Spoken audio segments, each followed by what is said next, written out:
Şimdi geçen derste biz giriş yapmıştık. Bazı ölçüleri nasıl, soprano partisindeki ezgileri nasıl çok seslendiriyoruz onu göstermiştim. Şu 4 ölçüydü. Bir derste yaptığımız topu 4 ölçüydü. Şimdi bir 4 ölçü daha yapıp artık yavaş yavaş 8 ölçülük yani gerçekten verilmiş bir ezginin 8 ölçülük bir ezginin nasıl soprano partisinde armonize edildiğine geçeceğiz yavaş yavaş. Şimdi tekrar hatırlamaya çalışalım.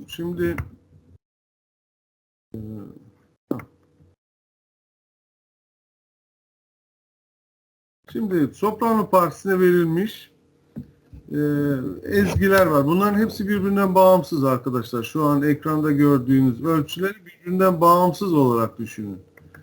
Bunlar birbirinin devamı değil. O yüzden sadece buradaki 3 nota birbiriyle bağlantılı ve herhangi bir ezginin herhangi bir ölçüsü gibi düşünüyoruz. Son ölçüsü de olabilir. Bu ilk ölçüleri de olabilir. Ona göre bunları soprano partisindeki bir ezgiyi nasıl en azından akorları birbirine bağlıyoruz. Akorları nasıl düşünüyoruz? Hangi şifreleri veriyoruz? Ne şekilde şifrelerde değişiklik yapıyoruz? Bunları anlamaya çalışacağız. Daha sonra da o 8 ölçülük eserler içerisinde bunları uygulayacağız. Şimdi bu tonun tabii önemli. Biz bunu geçen derste de söylemiştik. Biz bu tonu do majör olarak hani anlaşılması daha kolay ton diye başka tonlarda da verebilirdik. Do majör olarak bunu düşünüyoruz. O zaman şu do majör seslerinden, akorlarından, ana akorlarından hangisinde var ona bakıyorum bunları. Yani bu re sesi do majörde hangi akorlarda var? Do majör tonalitesindeki bildiğimiz akorlar içerisinde. Hangileri? Tonik, ikinci perde, su dominant, dominant, ikinci perdenin ve dominantın yedilisi ve altıncı perde. Altıncı perdeyi kırık kadans demiştik. Daha sonra onun üzerinde duracağız. Şimdi bakın re sesi hangi akorda var? Şimdi toniğe bakıyorum. Do, mi, sol yok. Su dominanta bakıyorum. Fa, la, do yok. İkinci perdeye bakıyorum. Re, fa, la, do yedilisi olursa re, fa, la, do. Dolayısıyla bu ikinci perde akorunda var. Onu yazıyorum. Başka dominant akorum neydi? Sol, si, re. İşte orada da var zaten. Sol, si, re, fa dominant yedilisinde. Dominantta da var diyorum. Aynı e, bas partisi armonizesinde yaptığım gibi. Şimdi si sesi do mi sol tonik akorunda yok. Fa la do su dominant akorunda yok. İkinci perde akoru re fa la do ikinci perde akorunda da yok. Sol si re fa dominant akoru. Sadece dominant akorunda olduğu için sadece dominant akorun şifresini yazın. Dikkat ederseniz 2 7 ya da 6 4 yazmıyor. Çünkü ben bas partisine ne yazarsam demiştik o akor şifresi olacak. Si sesi dominantta var diyorum sadece. Dominant 6, 6, 4 ya da 7 çevrimlerini söylemiyor. Mi, do, mi, sol tonik akorunda tonikte var. Mi var. Re, fa, la, do ikinci perdede yok. Fa, la, do su dominantta yok. Sol, si, re, fa dominantta da yok. Sadece tonikte var. Şimdi ikinci bunu artık akorları, belirlediğim akorları birbirine bağlayacağım. İkinci işlem ne? İkinci perde akoru dominanta gider mi? Gider. Dominant dominanta bağlanır mı? Bağlanır. Zaten dominantın toniğe bağlanması gerekir. Zaten olması ezgiyi yapamayız zaten. Dolayısıyla bu iki akor seçeneği de mümkün. O zaman şimdi ben bu ikinci perdeyi mi kullanacağım, dominantı mı kullanacağım? Bu bize kalmış. Şimdi ben özellikle burada şunu kullanmak istiyorum, anlayın diye. İkinci perde akorunun 3 seslisini kullanmak istiyorum. Eğer ben ikinci perdenin 3 seslisini kullanacaksam hangisini kullanmak zorundaydım? Söyleyebilecek var mı? İkinci perdenin perdenin birinci çevrimi arkadaşlar. Birinci çevrimi. Yani 2-6 akorunu kullanıyorum. Neden? Çünkü basa su dominant sesi gelecek. Yani re, fa, la da fa sesi gelecek. O zaman 2-6'da ben fa'yı şöyle şuraya fa'yı yazıyorum. Bunlar ikilik yazmayacağım yine. 2-6. Dolayısıyla fa yazdım. 2-6 akorunun bir özelliği daha vardı. Neydi o? Bas sesi çift kullanılır. Yani diğer T6, S6, D6'da bas çift kullanılmazdı. 2-6'da bas çift kullanılır. Dolayısıyla 2-6 akorunda fa'yı bir kez daha kullanacağım.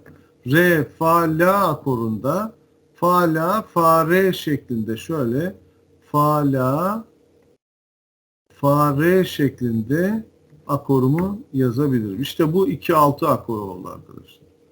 Fa, la, fa, re. Burası 6, burası 2 oktav olabilir demiştik. Burası 6'lıyı geçmeyecekti. La, do, mi, fa 6'lar alık. Fa, re 6'lar alık. Dolayısıyla burada da 6'lar alık geçmiyor. Bu akor doğru. Şimdi bundan sonra dominanta nasıl bağlayacağım? Aynı bundan sonra işlemimiz ortak sesi aynı partide tutacağız. Kurallarımız zaten aynı. Şimdi 2-6 ile dominant arasında eğer ortak ses varsa ben bunu aynı partide tutacağım.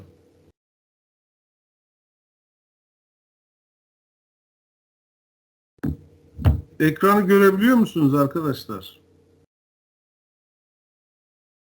Evet hocam, ben görüyorum. Yani PowerPoint'i görüyorsunuz değil mi? Evet hocam. Şimdi arkadaşı yazmış da göremiyorum diye. Hocam ben göremiyorum da. Ya acaba bir ekranla ilgili bir sorun var. Telefondan mı bakıyorsun acaba? Hocam dersten Anlamadım. tekrar Evet. gitse görebilir aslında. Benim de bazen böyle oluyor. Öyle mi? Bir deneyin o zaman. Tamam ben bir şey. Olmazsa tekrar bana söylersin eğer görünmüyorsa. Bir de ben Tamam. çıkıp girerim. Tamam. Şimdi demek ki akorum neymiş? Birinci 2-6 dersem fa, la, fa, re oldu. Fa'yı çift kullandım. Şimdi dominant akorum sol, si, re'ydi. Sol, si, re'de ortak sesi yok. Eğer 3 seslisini alırsam. Ama dominantın 7'lisini alırsam sol, si, re, fa ortak olan ses fa'yı kullanabilirim. Şöyle bakın dikkat edin. Ben burada eğer şu fa'yı ortak tutarsam artık akorumu buna göre yazabilirim. Bakın şu fa'yı tuttum. Başta aynı bas ortak sesi aynı partide tutuyorum. Şimdi ne kaldı? 2 ses kaldı. Onu da bas ve tenora seçeceğim. Ama hangisini seçeceğim? O da ona göre de akor şifresi belli olacak. Şimdi sol, si, re, fa'da sol ve re yok arkadaşlar. Sol ve re yok. Sol, si, re. Yani re, sol, fa, si şeklinde. Şimdi bu la'yı re'ye götürsün diyorsam re, sol, re, fa, si. Bu da fa'da sole hareket ederse akorum ne olur? Sol, re, fa, si. Basta sol getirdiğim için bu akor sol, si, re, fa'da dominant 7'li olur. Dominant 7'yi biz ölçü içinde kullanmıyorduk. Bu son ölçüyse eğer, böyle düşün, son ölçüyse, kadans bölgesi ise olabilir. O zaman burayı da do, mi, sol şeklinde bağlarım. Ama ölçü arasında değilse dominant 7 olmayacak. O zaman bunların yerini değiştirmem gerekecek. Bakın hemen bunu silelim. Şu iki akorun sol ve re'nin yerini değiştirmek zorundayım. O zaman da ne yapıyorum ben? Şuradaki solü kullanmış oluyorum.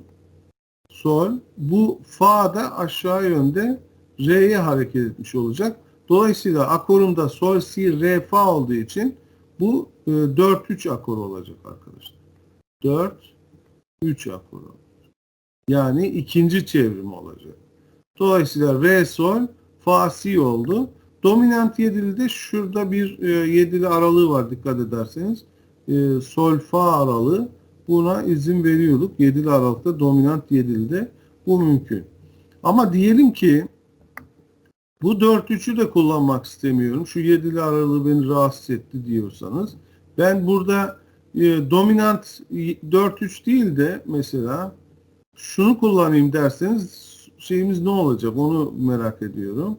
Şimdi şu 4-3'ü kullanmayayım da ben burada dominant 2 kullanayım dersek şurada dominant 2 yapayım dersek o zaman akorumuz ne olması lazım?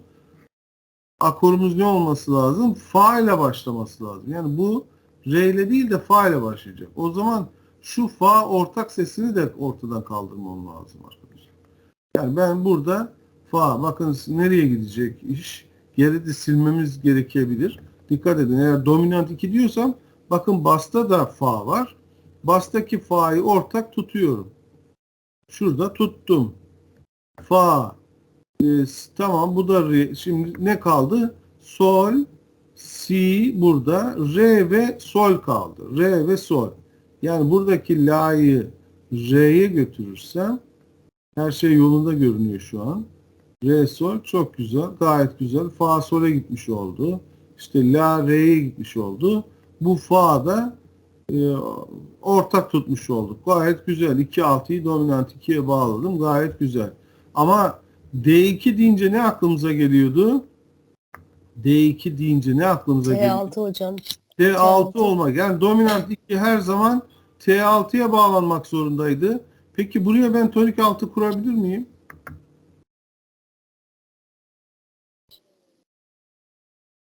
Bir kurmayı deneyelim bakın. Kurmayı deneyelim.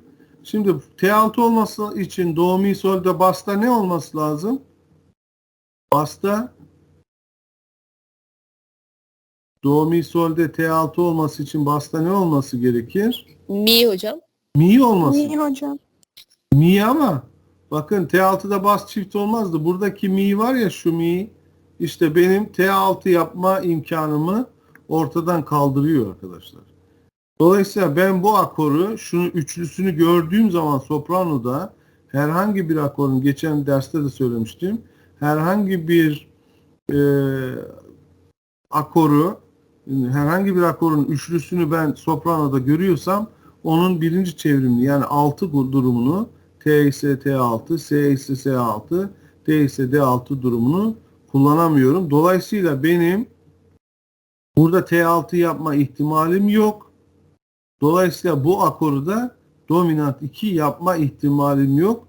Bu suya düştü arkadaşlar. Hemen bunları geri silip tekrar akoru yapmamız gerekecek.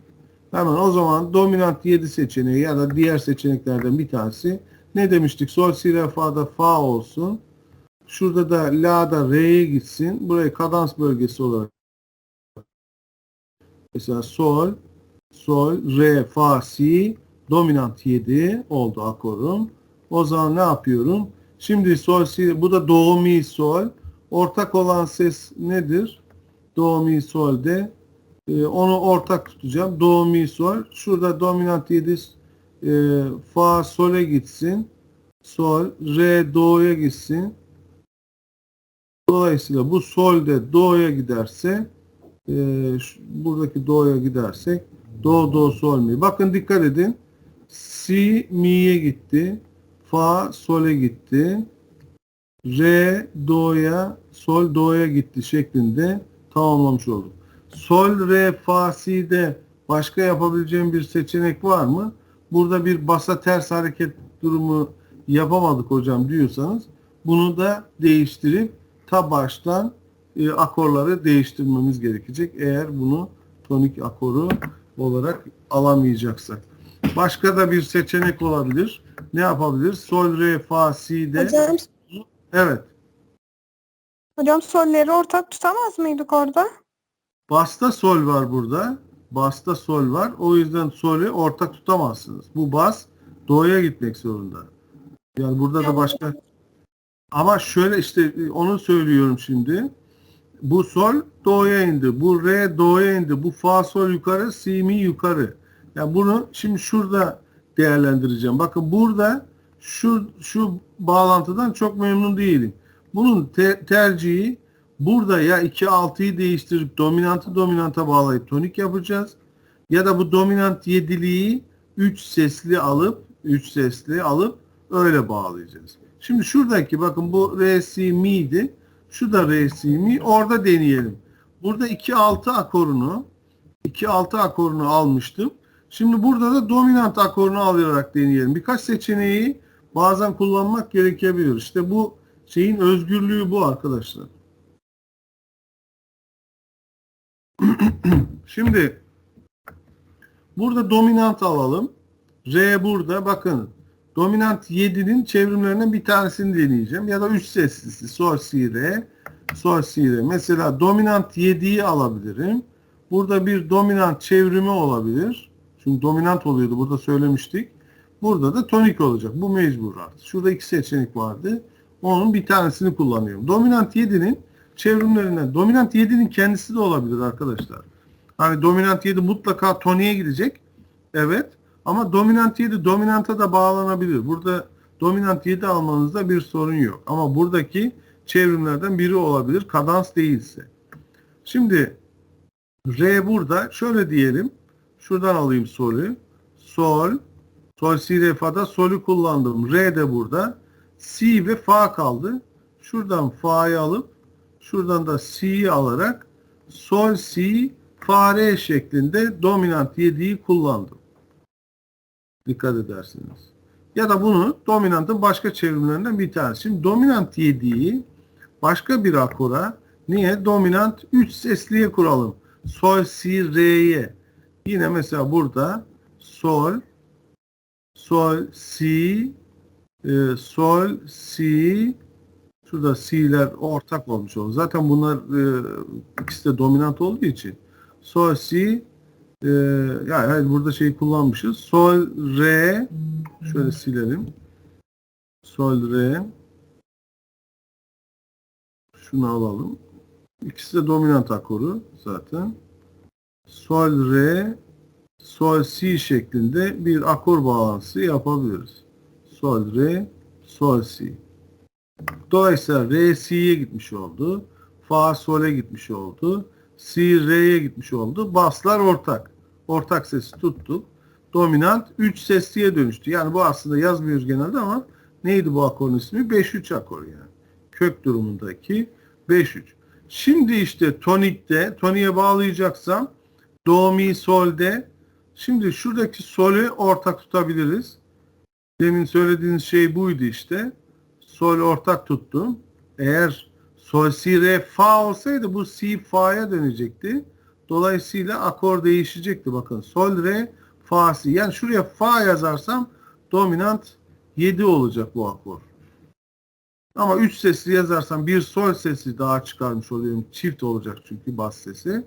Onu ortak tutuyorum. Re, do'ya inecektir. Dolayısıyla bu da sol'de do'ya gidecek.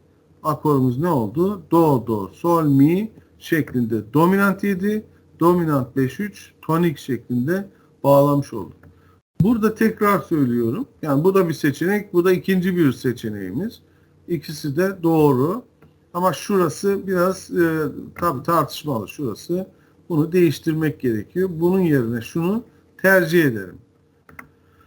Yani %50 doğru diyelim, %100 doğru şeklinde söyleyebiliriz. Bunları yine de değiştirmemiz mümkün arkadaşlar. Bakın burayı sol, si, fa, re yerine re, si ya da si, re, si, sol, fa, re şeklinde. Yani bu dominant 7'nin çevrimlerini de kullanabiliriz yani. Onu unutmayın. Bunların hepsi seçenek. Ama dediğim gibi şuradaki mi olduğu için bu T6 olamaz sadece. Ama T6 4 de olabilirdi. Hocam ben bunu sol, re, sol, si'yi dominant 5-3 yerine bakın dikkat edin. Şu tonik akorunu şunu bir ortadan kaldıralım. Şu sol sesini bu do'ya değil de şeye götürseydim, sol'e götürseydim olmaz mıydı? Bakın şu sol'ü de yerinde tutayım. Bakın şöyle. Akor ne oldu? Bakın do'yu sildim, sol yaptım. Sol, do, sol, mi. Akor ne oldu? Bu sefer de T6 4 oldu arkadaşlar. İkisi de doğru. Deminki de doğruydu. Bu da doğru oldu. Yani dominant 7, dominant 5-3, tonik 6-4 şeklinde ezgi hareketi. Basta da solü sabit tutmuş olduk. Tenor si, re, do şeklinde bir hareket. Fa, sol, sol şeklinde alto ve zaten ezgi verilmişti. Re, si, mi şeklinde soprano. Bu da doğru arkadaşlar. O deminki seçeneğimiz de doğruydu. Bu da doğru. Yani bu iki tane örnek şeklinde verdik ama bunun akorlarını değiştirerek belki onlarca varyasyonlarını yapabiliriz bunu. Ama ezgiyi değiştirmiyoruz. Dikkat ederseniz re, si, mi duruyor. Ama ara partileri değiştirerek bas hareketini değiştirebilirsiniz. Alt oranın hareketi değişebilir. Tenorun hareketini değiştirebilirsiniz. Bu işte soprano ezgisinde bir özgürlük anlamına geliyor besteci için. Şimdi başka bir örneğe geçelim. Buraya kadar sorusu olan var mı? Eğer soru olursa anında sorabilirsiniz. Yani beklemeyin ya da söz almaya gerek yok. Hemen sorabilirsiniz arkadaşlar. Diğer örneğe geçiyorum. Şimdi yine do majörde si, re, sol şeklinde bir ezgi hareketi varsa dediğim gibi herhangi bir ölçüde bu. Si, re, sol şeklinde. Şimdi si'nin hangi akorda olduğuna bakıyorum. Tonik akorumuz neydi? Do, mi, sol'du. Yok. Fa, la, do yok. Su dominantta. Sol, si, re, fa dominantta var. İkinci perde akorum neydi? Re, fa, la, do. Onda da yok. Demek ki si sesi dominantta var. Peki 3 seslisini kullanırsam dominantın 3 seslisini yani sol, si, re'yi kullanırsam burada hangi akoru kullanamam, yazamam? Söyleyebilecek var mı? Sol, si, re içinde sol, si, re akorunda, dominant akorunda burada hangi akoru yazamam? Dominant 7 değil mi hocam? Dominant 7'yi yazabiliriz. Yani sol, si, sol başta yazdık mı? Mesela şöyle. Sol, sol, si, sol, re diyelim. Ya da sol, fa da diyelim. Neyse re diyelim. Sol, re, fa, si derseniz bak dominant 7 oldu. Engeli yok. Değil. Başka düşüncesi olan Dominant üç, korum altı hocam. mı? dominant 6'yı kullanamayız arkadaşlar. Dominant 6'yı kullanamayız. Neden kullanamam? Dominant 6'da basa ne yazmam lazım? Si yazmam lazım. Bas çift kullanılmazdı hocam. Evet, basta çift kullanılmayacağı için bu mümkün değil. D6'nın dışındaki ama bütün akorlar olur arkadaşlar. Onu söyleyeyim. Yani D6, 4, D7 ve bütün seçenekleri sol, si, re, fa 7'lide de neyi yazamam 7'lide de? Si burada olduğu için basa si getiremeyeceğim için yani dominant 6-5 akorunu buraya 7'lisinde kullanamam çünkü basa yazacağım ses burada. Dolayısıyla daha sonra detaylandıracağız. Buraya dominant akoru diyeceğim. Hepsi olabileceği için D6 ve 6-5'in haricinde hepsi olabileceği diğerleri burada kullanabilirim. O yüzden sadece D yazıyor. Onu ben tercih edeceğim hangi olacak. Şimdi re sesinin hangi akorlarda olduğuna bakıyorum. Do, mi, sol tonikte yok. Re, fa, la, do su dominant ikinci perdede yok. Fa, la, do su dominantta yok. Sol, si, re, fa da yine dominantta var. Bunu kullanabiliyorum. Sol nedir? Yine sol sesi do, mi, sol tonikte var. Si, re, fa, la, do yok. Bu re için dominantta var dedik ama ikinci perdede de var arkadaşlar. İkinci perde re, fa, la. Bunu atlamışız. Sol sesi tonikte var. Do, mi, sol olduğu için. İkinci perde re, fa, la, do yok. Fa, la, do, su dominantta yok. Sol, si, re, fa tabii ki dominantta da var. Şimdi bu herhangi bir ölçü ise dominantı dominanta bağlayabiliriz. Burası tek seçenek olduğu için dominantı ikinci perdeye bağlayamayacağımız için bunu direkt siliyorum. Burada dominanttan başka seçeneğim yok çünkü. Dominant da ikinci perdeye gitmez. Her zaman toniğe ya da dominanta bağlanır. O yüzden bunu sildim. Dominant kaldı sadece. Dominant toniğe de gidebilir. Dominant dominanta da gidebilir. İkisi de doğru. Yani burada sadece ikinci perde akorunu tercih R'de olmasına rağmen bunu tercih edemiyoruz.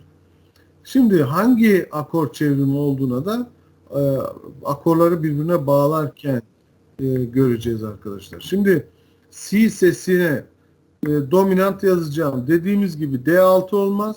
Dominant 7'linin de birinci çevrimi olmaz. Yani 6-5 akoru olmaz. Onun dışında hepsi olabilir. biz ne diyelim? Mesela dominant 2 diyelim. Yani şu an için aklıma geldiği için söylüyorum. Olmazsa silip tekrar değiştirmemiz gerekiyor biliyorsunuz. Sol, si, re, fa'da akorumu burada ne yazacağım? Fa ile başlaması lazım. D2 demem için mutlaka akorun basının fa olması lazım. Sol, si, re, fa. Üçüncü çevriminde bas, fa. Fa, fa, si burada ne kaldı? Sol ve re kaldı. İsterseniz re'yi şuraya alıp yazıp şuraya da sol'ü yazarsanız işte akoru tamamlamış olduk. Ne oldu akor? Fa, re, sol, si şeklinde oldu arkadaşlar. Dolayısıyla ben armoni 2 dersi yapılmadı mı diyor.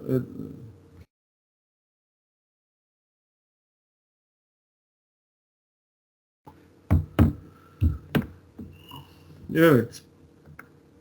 D2, D, tonik şeklinde. Şimdi bu D2'yi tamamladık. Bu dominant, ikisi de dominant olduğu için bütün çevrimler olabilir. Eğer 7'li yapacaksam bu kadans bölgesi olmalı. 7'li yapabilirim. Dominantın herhangi bir çevrimine bağlayabilirim. Bu da mümkün.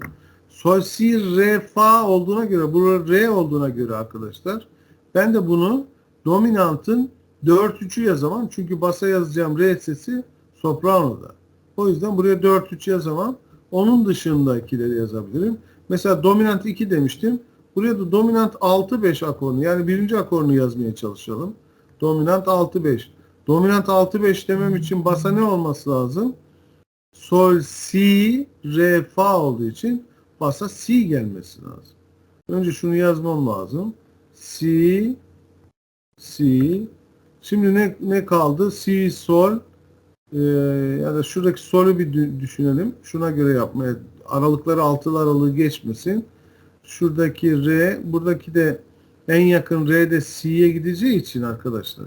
Akoru ben her ne kadar 6-5 gibi düşünsem de şu akor aralarındaki aralık çok fazla olacağı için beni doğal olarak şeye götürdü. Dikkat ederseniz. Şuradaki 6-5'i silelim. Şunu da silelim. Dominantın hangisine gelmiş olduk? Si, si olmaz. Sol, re. 7'li yapacaksak olur. Ama 6 olacağı için olmaz. Şimdi buradaki bakın silmemiz lazım. Şu si olmaz demek ki. Burada dominantta ne kullanacağım? Si, sol, re. Ya sol, si, sol, re dominant diyeceğim. Sol, si, sol, re şeklinde dominant 5-3 olacak. Ya da sol, si, re'de basar re deyip re, si, sol, re deyip 6-4 kullanacağım. Bakın ya dominant kök durumundaki dominant ya da re diyeceğim. Şuradaki re'yi kullanırsam da akor ne oldu? Dominant 6-4 oldu o zaman. İkisi de mümkün. Yani sol, si, sol, re de olabilir. Re, si, sol, re de olabilir. Re'yi çift kullanırsam dominant 6-4. Sol kullanırsam sol çift olur. Dominant olacak. Sadece si'yi çift kullanamam. O da 6 olduğu için. Dolayısıyla bu dominant 2'yi D6-4'e bağlamış oldum. Şimdi bunu da toniğe bağlamaya çalışalım. Şimdi toniğe bağlayacağım. D6-4'ü toniğe. Şu re sol atlaması beni biraz düşündürüyor. Ama onun için bu solü şu do'ya gitsin diye, şu fazla atlamayı arası altılı aralığı geçmesin diye. Şimdi bu si'yi, si sol arası uygundu ama sol do'ya gittiği için bu si'nin de do, mi, sol'de en yakın mi demeliyim ki buradaki mi do aralığı da altılı aralığı geçmesin. Bu si do'ya çok yakın deyip şu do'ya gitseydim eğer, bakın bu do ile şu do'nun arası 8'li olacaktı. Hata olacaktı. O zaman aralık altılı aralığı geçerdi. Dolayısıyla do diyemem. Mi demeliyim. Si mi'ye, sol do'ya, re sol'e şeklinde gidecek. Burada eğer mi, do, sol, de ne kaldı? Şu re'yi do'ya götürürsem bakın bu re do'ya, diğerleri yukarı yönde basa ters hareketi yaparak do, mi, do, sol şeklinde toniğe götürebilirim. Dolayısıyla buradaki re de olsa, sol de olsa aşağı yönde, diğerleri yukarı yönde hareket ederek akor bağlantısını tamamlamış olacağız arkadaşlar. Şimdi aynı ezgiyi sorusu olan olursa sorsun arkadaşlar. Anlaşılmayan bir yer olursa. Burada ortak sesi tutamadığımız için eğer ben buraya şurada onu göstereyim. Yeni ezgimizde de onu göstereyim. Burada basa ters hareketi yaptım. Eğer buradaki solü tutsaydım başka şekilde düşünmem gerekirdi. Şimdi ben bunu D2 demiştim şurada hatırlayın. Şimdi şurada D2 demiştik. Bu sefer de D2 demeyelim de sol, si, re, fa'da mesela başka bir akor diyelim. Re olsun. Yani sol, si, re dominant 4-3 akoru yapabilir miyiz? Ona bakıyorum. Basa, sol, si, re, fa'da basa re yazdığım için akorum ne oldu? Dominant 4-3 oldu arkadaşlar. Re'yi yazmış oldum. Si de burada. Ne kaldı? Sol ve si kaldı. Yani aralığı açmayacak şekilde ne yapabilirim? Burayı si, pardon burayı re, silelim öyle yapalım. Çünkü şey kaldı. Şu. Ne kaldı akor şeylerde? Re burada, si burada, sol, si, re. Sol ve fa kaldı. Burada o zaman aralığı şöyle 7'li aralığı olacak şekilde şurası fa, burası sol şeklinde yapacağız. 7'lilerde burada 7'li aralık olabiliyordu. Diğer akor bağlantıların dışında. Bu aralık bizde şu akoru yazarken sıkıntı olursa ben bunu değiştiririm. Ona göre tekrar dominant demiştik zaten. Buna dominant olacak. Bu da ya tonik ya dominant olacak demiştik. Biz burada toniği tercih etmiştik. Şimdi bu akor olmasın 4-3 hoşuma gitmedi diyorsanız 4-3'ü değiştireceğiz. Şöyle değiştirelim. 7'li aralığı çok kafama yatmadı. Sıkıntı olmasın. O zaman dominantın 3 seslisinden mesela şöyle diyelim. Sol, sol, re, sol, re, sol, si şeklinde dominantın 5-3 akoru. Yani kök durumundaki 5-3 akorunu da başlayabiliriz. Sol, re, sol, si. Şimdi dominantın mesela çevrimlerinde sol, si, re'de olmayacağı için bu sefer bakın şu sol, şu atlama vardı ya şuradaki atlama. Hemen şunu düşünüyorum. Buradaki atlama sol, sol atlamasıyla bu düzeltilebilir. Şurası 8'li yapma ihtimali olan akor neydi arkadaşlar? Yani alto ile soprano yapabilmem için, 8'li yapabilmem için bu toniğin ne olması gerekir? Birinci çevrimi hocam. Birinci çevrim. Tonik 6 olması. İşte bu seçeneği kullanarak burayı yapabilirim. Bunun T olması için, T6 olması için bu akorun ne olması gerekir? D2 olması lazım. D2 olması. İşte bakın henüz akorları yeni düşünerek yani 5-3, D2 ve T6 şeklinde şuradaki sırf solü görüyorum çünkü burada büyük bir atlama var. Şurada yaşamıştık hatırlayın. Bu si, sol doğuya atlamıştı. Bu solü halbuki şurada yerinde tutabilirdik. İşte bunu sağlamak için şu solü, buradaki solü de aynı şekilde aynı partide tutarsam bakın şu solü de burada tutmuş olacağım ileride. Hemen bir akoru da bir sonraki akoru da görmüş oluyorum. Ya da böyle harmonize ettikten sonra buradaki sıkıntıyı fark edip bunları silip tekrar burayı bunu dikkate alarak yazmak lazım. Yani bir kere yazdım silmeyeyim falan diye düşünmeyin. Doğrusu neyse ona doğru hareket etmek adına bunları bu şekliyle değiştirebilirsiniz. Bakın hemen burası oluştu. Hocam diğer partiler şimdi de ona göre değerlendireceğim. Sol ve re'ye gittiğine göre dominant kullanacağım ve 2 olacak. Basa ne yazmam lazım? Zaten solü bağladım. D2 olması için basta fa olması lazım. Değil mi? Fa'yı yazdım. D2 fa. Ne kaldı? Sol, re, ne kaldı? Si kaldı arkadaşlar. İşte fa, si, sol, re şeklinde de dominant 2'yi yazmış oldum.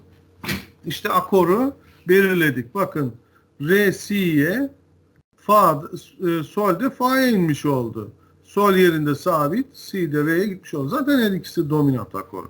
Burada zaten sıkıntı olması çok az ihtimal. Şimdi burayı da solü bağladığıma göre şimdi T6 akorunda ne yazmam lazım? T6 olması için basta mi yazmam lazım. Yani buradaki sol fa, mi şeklinde bir inici bir ses elde etmiş oldum bakın. Sol, fa, mi'yi yazdım T6. Mi'yi bir daha kullanmayacağım. Çünkü T6'da bas çift olmazdı. Mi'yi kullandım. İşte bu si'de do'ya gidecek. Dolayısıyla mi, do, sol, sol şeklinde bakın şurada yazdığımız yaptığımız çok seslendirmeyle şuradaki arasındaki farkı görebiliyor musunuz? Hem ezgi bastaki sol, fa, mi şeklinde bir ezgi hareketi. Burası da re, si, do şeklinde onu takip eden bir ezgi hareketi. Sol sabit. Bakın si, re, sol şeklinde T6'nın sanki çevrimi gibi si, re, sol bir ezgi hareketindeki armonizemizi görüyorsunuz. Burada D5-3 yerine başka akor da kullanılabilirdi. D2'ye de bağlayabilirdik buradaki gibi. Yani bunun ikisinin birbirinin birleşim bir şey de olabilirdi. Ama şu şekliyle hareketin ne kadar akıcı olduğunu ve çok rahat bağlandığını dikkat edin arkadaşlar. Dolayısıyla bu daha iyi sonuç verecektir ezgi seslendirildiğinde. Buraya kadar sorusu olan var mı? Anlaşılıyor mu arkadaşlar? Soprano partisinde verilmiş bir ezgiyi biz nasıl 4 sesli hale getiriyoruz, nasıl akor şifresini belirliyoruz ve nasıl birbirine bağlıyoruz. Tek buradaki fark, yani bas armonizesinden tek fark neymiş? Sadece bas partisinin biz akor hangi sesini yazarsak, akorun hangi sesini yazarsak akor şifresi o oluyor. Özellikle dikkatin çekilmesi gereken konu nokta burası. Oraya dikkat ederseniz herhangi bir sıkıntı yaşamazsınız. Bas armonizesini biliyorsanız.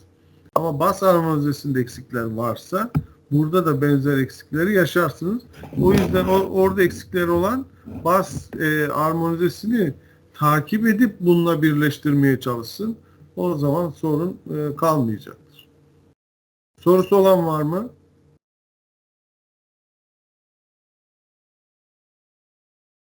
Evet, o zaman geçiyorum. 8 ölçülük artık yani her örnekte zaten bunları tekrar yapacağız. Bazı şeyler anlaşılmış gibi gelebilir ama dediğim gibi mutlaka yazmamız gerekiyor. Mutlaka kalemle yazarak bizzat bu örnekleri yapmamız gerekiyor. Şimdi 8 ölçülük bir ezgi verildiğinde bakın dikkat ederseniz bu sol anahtarında verilmiş. Biz daha önceki bas armonizelerini fa anahtarında veriyorduk. Burada sol anahtarında verilmiş bir ezgi bu. Ezgi okul şarkısı olabilir, herhangi bir popüler şarkı olabilir ama ne olması gerekiyor? Tonal bir ezgi olması gerekiyor. Yani makamsal değil de tonal olması gerekiyor. Tonal verilmiş bir ezgiyi, majör ya da minör bir ezgiyi biz armonize edeceğiz.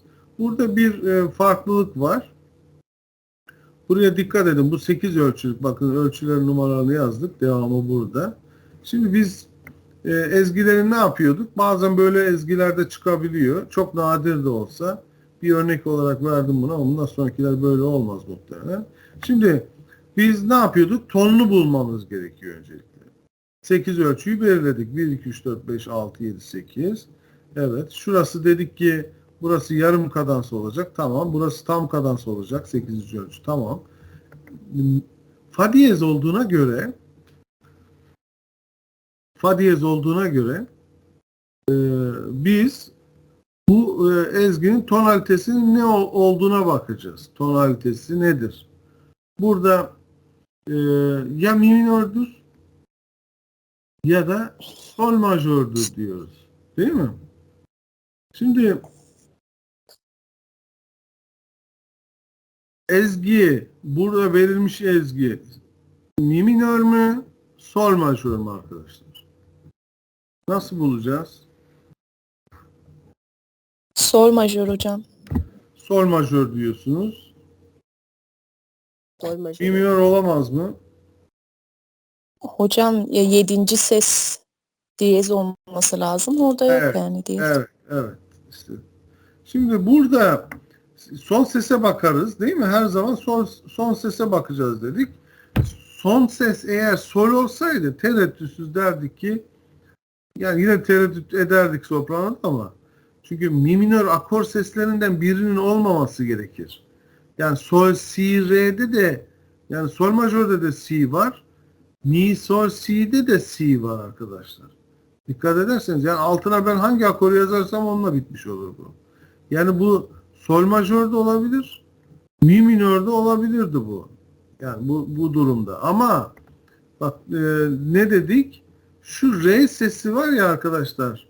Bu re sesi mi minörde ne olmalıydı bu re sesi? Re diyez olmalıydı arkadaşlar. Dolayısıyla bu re diyez olmadığı için özellikle bu noktada ezgiyi dinlediğiniz zaman zaten bunun sol majör olduğunu anlaşılıyor ama teorik olarak şimdi burada gördüğümüz re sesi diyez olmadığı için, diyez olsaydı mi minör derdik rahatlıkla. Dolayısıyla bu sol majör tonalitesindedir diyoruz arkadaşlar. Demek ki bu mi minör değilmiş. Şimdi o ezgiyi sol majör düşünerek öncelikle ne yapıyoruz? Aynı bas partisi armonizasında olduğu gibi akor şifrelerini belirleyeceğiz. Hemen temel akorları şimdi yazalım. Örnek olarak bunu veriyoruz. Çünkü temel başlangıçtaki akorlar, ikinci perdeyi falan, altıncı perdeyi falan, yedilerini dahil etmeden hemen basit bir şekilde düşünelim. 8 ölçülük deminki ezgimiz bu. Hemen ne yapıyorduk? Tonunu belirledik. Sol majör dedik. Evet. Sol majör akorlarını yazdık. İşte tonik akoru sol, si, re, do, mi, sol ve re, fa diyez, la dominant. O zaman şuradaki sesle bu tonikle başlar, tonikle biter demiştik. Bakın si zaten sol, burada tonik akoru ile başlar dedik. İşte bunu belirlemiş olduk. Burada ne yapıyorduk biz artık? Su dominant 6-4 yapıyorduk. Ve geçici 6-4 ve yardımcı 6-4'leri de unutmayacağız. Burası her zaman ne dedik? Dördüncü ölçü dominant olmalı dedik. Dominantımız neymiş? Re, fa, la zaten. Bakın re, fa diyez, la. İşte burada fa diyez duruyor zaten. Dominantımızı da yazmış olduk. Şimdi birinci ölçü sol.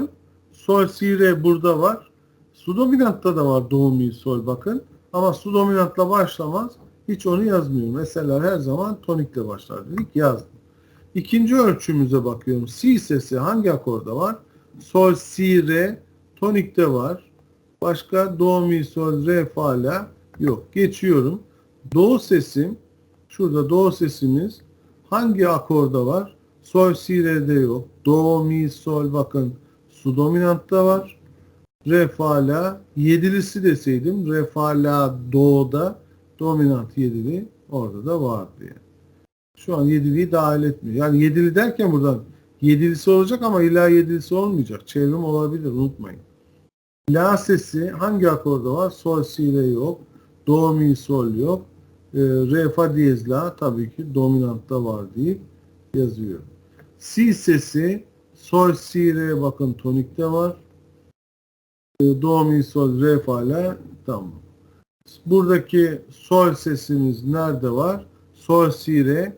Dominanttan önce ne olması gerekiyordu bunun? Kadans 6-4 olması gerekiyordu. O kadans 6-4'ü direkt yazıyorum. Çünkü sol sesi neydi kadans 6-4? Tonik akoruydu. Devam ediyorum. La sesi bakın sol, si, re. La sesi hangisinde var? Sol, si, re'de yok. Do, mi, sol'da yok. Re, fa, la'da dominantta var. Onu yazıyorum. Si sesi nerede var? Si sesi sol, si, re bakın tonikte var. Do, mi, sol'de yok. Re, fa, la'da yok. Geçiyorum. Do sesi nerede var? Sol, si, re'de yok. Do, mi, sol, su dominantta var. Do sesi re, fa, la, do. Eğer dominant yediği kullanacaksak dominantta da var. Mi sesine geçiyorum. Sol, si, re'de yok. Do, mi, sol, su dominantta var. Re, fa, la, do burada yok. Re'ye geçiyorum. Sol, si, re tonikte var. Do, mi, sol, re, fa diyez, la dominantta var. La'ya geçiyorum. Sol, si, re yok. Do, mi, sol, re, fa, la. Burası mutlaka zaten dominant 7 olması gerekir demiştik. Dominant 7'den önce de mutlaka kadans 6-4 olacak demiştik. Bunu iptal ediyorum. Bu toniği de kadans 6-4'e çeviriyorum. Yani T zaten aynı şey ama ben onu silerek yapalım. Silelim şunları. Burası ne olacakmış demek ki? Kadans 6-4 olacak. Şurası da kadans 6-4. Evet. İki seçenekli olanlar şu vardı. Su dominant. Burası tek seçenek su dominant olduğu için bunun dominant olma ihtimali kaldı mı? Yok. Bunu da sildim.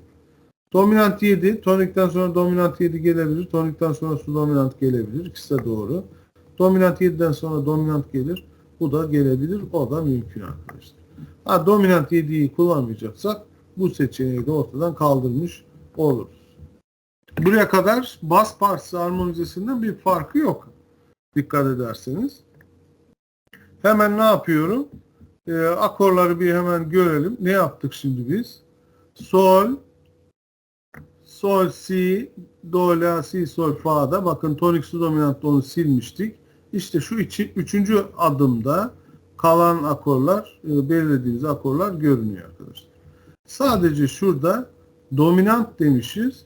Bunun kadans 6-4 olmasını bekliyorum ben. Kadans 6-4 olacak. Bunu tabi bu kitaptaki örnekte buraya kadans 6-4 henüz gösterilmediği için burası kadans 6-4 yazılmamış. Böyle de şimdilik kullanılabilir.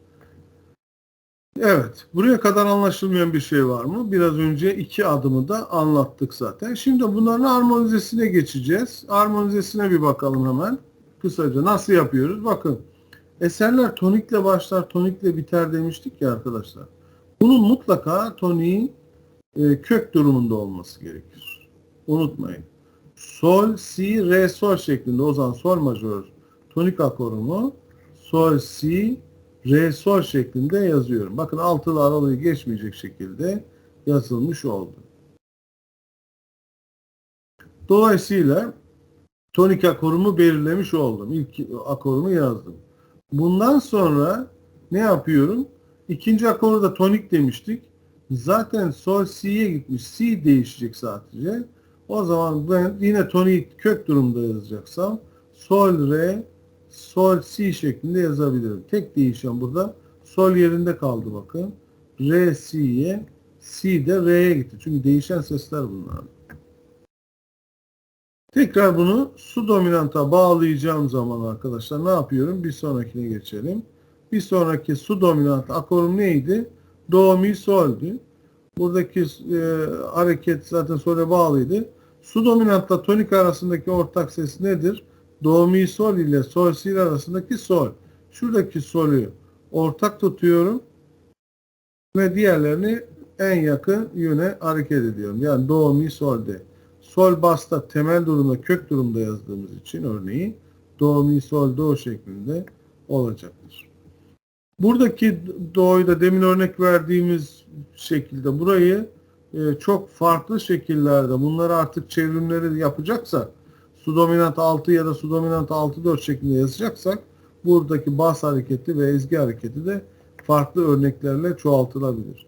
Yani bu onlarca şekilde varyasyonları olabilir arkadaşlar. Bu şekilde devam ettirdiğimiz zaman su dominant dominant bağlantısına dikkat edin. Bakın. Şimdi burada su dominantı bağladık. Şurada tamam. Şimdi dominanta bağlayacaksak aynı bas partisi harmonizesini hatırlayın. Su dominant ile dominant arasında bakın. Do, mi, sol ile re, fa, la arasında ortak ses olmadığı için basa ters hareket yapıyorum. Şimdi buradaki harekete dikkat edin. Bas verilmedi. Bakın şuraya gelecek olursam bas verilmedi. Bas yok. Şimdi soprano verildi artık. İş daha farklı. Ne yapıyoruz? Şurayı iyi bileceğiz. Şu üç hareket do, la'ya buradaki sol de aşağı yönde olmalı. Bu mi de aşağı yönde olmalı. Buradaki do sesi yukarı yönde olmalı. Yani ezgi hareketi bu partilerin bu yönde olmalı. Basa ters hareket neydi? Önceden bas verildiği için diğer üç sesi akorun üst sesini basa ters yapıyordum. Şimdi soprano verildiği için diğer iki parti alto ve tenor soprano yönünde gidecek, bas tersi yönde gidecek. Aynı şeyi yapmış olacağız ama soprano verildiği için sopranonun yönünü dikkate alacağız arkadaşlar. Dolayısıyla buradaki do la'ya indiğine göre dominantımız re fa diyez la'ydı. Sol en yakın aşağı yönde ne? Fa. Mi aşağı yönde hangisi? Re, bakın re fa la'da. O zaman bu do nereye gidecek? Re fa diyez la'da re'ye gidecek. Bakın 3 akor sesi aşağı yönde, diğeri yukarı yönde. Demek ki toni'yi toni'ye, toni'yi su dominanta, su dominantı dominanta bağlayarak biz hemen hemen bütün akor bağlantılarını yapmış olduk. Sonuç olarak da geleceğimiz akor bağlantılarımız bu şekilde olacak. Şimdi şu dominantı yapmıştık en son. Adım adım nasıl harmonize edildiğine bakalım. Artık dominantı toniğe bağlayacağız. İşlem şey nedir? Aynı şey bas parçasında olduğu gibi. Ortak ses nedir? Sol si re ile re fa la arasındaki re'yi bir kere ortak tutuyorum. Burada sabit. Zaten la si'ye gitmişti. Fa da sol'e en yakın sol si re'de.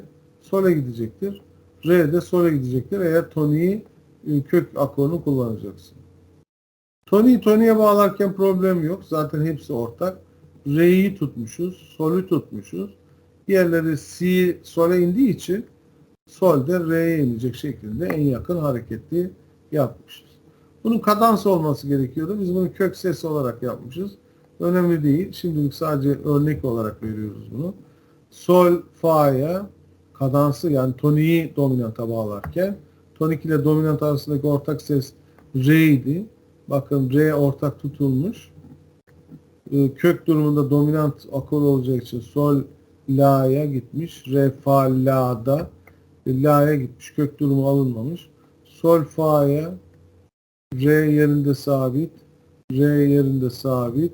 Sol'de la re re fa şeklinde bir akor bağlantısı olmuş. Aslında bu dominant 7 olmalıydı. Bunun da kadans 6-4 olmalıydı. Tabii bu biraz daha başlangıç düzeyindeki bir soprano harmonisi örneği olduğu için en basit şekliyle yapılmış. Dördüncü ölçümüz bittiği için artık burada yeni başlayacak akorumuz herhangi bir akor olabilir. Dominantla başlamışız. Re, re, fa, la dominantın, re, fa diyez la'da dominantın 5-3 kök durumu yani. Bunların hepsi kök durumundaki akorlar zaten dikkat ederseniz. Çevrim kullanılmamış. Olabildiğince basit bir örnek. Dominantı toniğe bağlarken re ortak sesi tutulmuş. Zaten la si'ye gitmişti. Yine fa sol'e gidip re de sol'e kök durumunda sol re sol si. Tonik ile su dominant arasındaki ortak ses neydi? Sol si re ile do mi sol arasındaki ortak ses sol. O sabit tutulmuş. Si zaten do'ya gitmişti. Ezgi hareketi bu. Re'nin en yakın gideceği mi, sol'ün de gidebileceği do şeklinde olacak. Su dominant zaten aynı akor. Dolayısıyla do mi ezgisi verilmiştir. Sol do'ya, mi sol'e, burada da do basta ortak tutulmuş. Aynı akor da olsa burada akor ortak. Basa ters hareket olması gerekir. Su dominantla dominant arasında ortak ses yok. Mi re'ye indiğine göre do'nun aşağı yönde dominantta re fa diyez la'da la'ya inmesi lazım en yakın. Sol en yakın fa'ya inmek zorunda.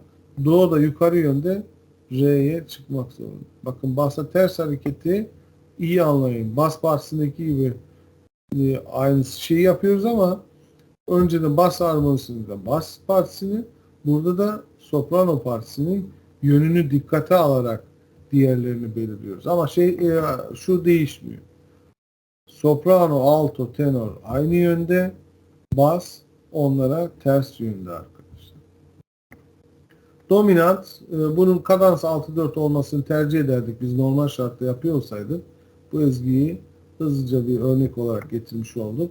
Bunda dominant 7 olması gerekirdi. Ama şu an temel durumda yine dominanta re, fa, la şeklinde bakın. Re, la'ya, la, fa'ya, fa, re'ye ve re de Re'ye ortak olacak şekilde bağlanmış. Dominantı da toniğe bağlayıp ezgiyi bitiriyoruz. Dominantla tonik arasındaki ortak ses Re'ydi. Re'yi tutup diğer bas ezgisi de sol'e. Bakın burada 2 tane Re var. Zaten La Si'ye gitmişti. Fa'da sol hareketi yapmak zorundasınız. Sol, Re, Sol, Si şeklinde akoru tamamlamış oluyoruz arkadaşlar. Anlaşılıyor mu arkadaşlar?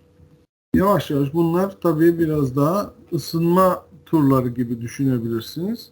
Çok basit örneklerle biz göstermeye başladık. Tabii ki 7'li yok, 6. perde yok, kadansı yok. Bunları da ezgi içerisinde artık sopranoya alışmaya başladıkça biz bunları arttıracağız. O akorları da daha önce gördüğümüz akorları da işin içine dahil etmeye çalışacağız. Buradaki ezgiyle ilgili bir sorunuz var mı? Bu ezgi, şu örnek bizim armoni kitabında benim hazırlamış olduğum o PDF kitabında örnek. Oradaki örnek bu. Oradan adım adım okuyabilirsiniz eğer kitaptan bakmak istiyorsanız. Zaten müzik teorisi ve işitme eğitimi diye hazırlamıştım ben kitabı. Onun armoni bölümü bu. Oradan okuyabilirsiniz. Şu an için Hocam, son evet, ölçüyü açmayacak mıyız? anlamadım. Tekrar Son sor. ölçü. Evet. Sol, Şu re, sol, si. açmayacak mıyız? Hani Su dominant 6-4 6 diye. 4 diyorsun.